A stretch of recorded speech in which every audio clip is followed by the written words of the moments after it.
بسم اللہ الرحمن الرحیم۔ السلام علیکم۔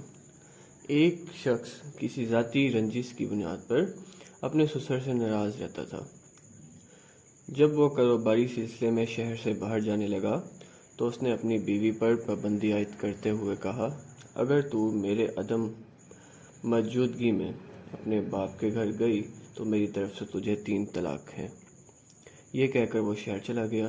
بیوی سختی سے شوہر کی ہدایت پر عمل کرتی رہی۔ اسی اثناء میں عورت کا باپ شدید بیماری میں مبتلا ہو گیا۔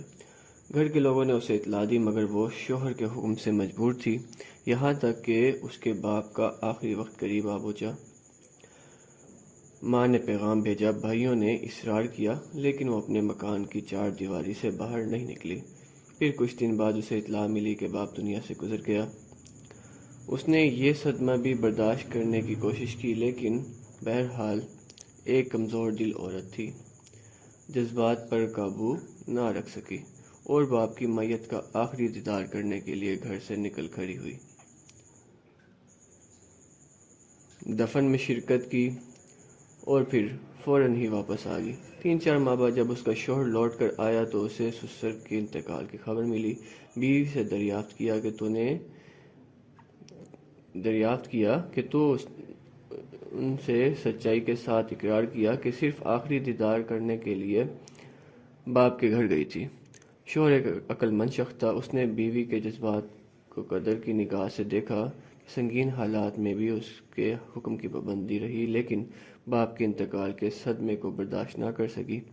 یہ ایک اضطراری فعل تھا جسے آسانی کے ساتھ نظر انداز کیا جا سکتا تھا، مگر شوہر کی شرائط کے مطابق طلاق ہو چکی تھی۔ شوہر کو اس واقعے کا بے حد افسوس تھا۔ دراصل یہ بات اس کے وہم و گمان میں بھی نہیں تھی کہ اس کے شہر سے باہر جاتے ہی حادثاتی طور پر اس کے سسر کا انتقال ہو جائے گا۔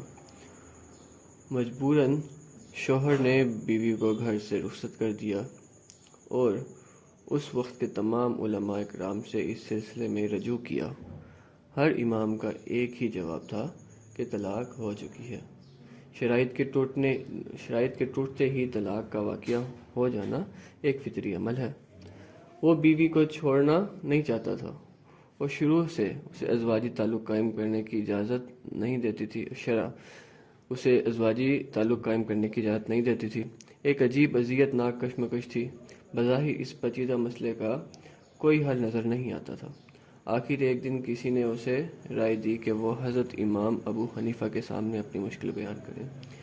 شوہر کو یہاں بھی اپنے حق میں فیصلے کی کوئی امید نہیں تھی لیکن ناچار امام ابو حنیفہ کی بارگاہ میں پہنچ گیا۔ چند لمحوں کی خاموشی کے بعد امام اعظم نے فرمایا، طلاق واقع نہیں ہوئی، وہ اب بھی تمہاری بیوی ہے، تم کسی کفارے کے بغیر اسے ازواجی تعلق قائم رکھ سکتے ہو۔ یہ فتویٰ سننے کے بعد اس شخص کی خوشی ناقابل بیان تھی۔ وہ امام اعظم کے علم و فضل کی تعریفیں کرتا ہوا رخصت ہو گیا۔ پھر چند ہی دنوں میں یہ بات مشہور ہو گئی کہ جس مسئلے کا حل تلاش کرنے میں سارے علماء ناکام رہے اسے امام اعظم نے آسانی سے حل کر دیا۔ ایک مرتبہ پھر یہ بات مشہور ہو گئی کہ امام ابو حنیفہ اپنے قیاس کی بنیاد پر غلط فیصلے دیتے ہیں۔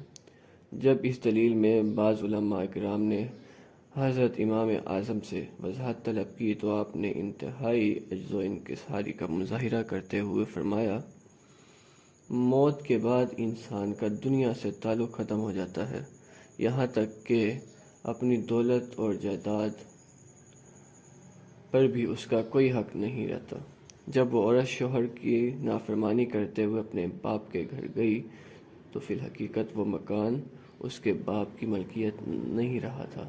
انتقال کے بعد وہ خود ہی وراثت میں ایک قانونی حصے دار تھی۔ نتیجتاً اس نے باپ کا مکان میں نہیں اپنے گھر میں قدم رکھا۔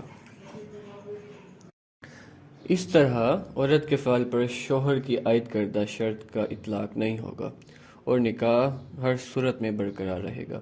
یہ بات سن کر تمام علماء حیران رہ گئے اور بعد کی زبان سے نکلا، واللہ اس میدان میں کوئی شخص حضرت امام ابو حنیفہ کی ہمسری نہیں کر سکتا۔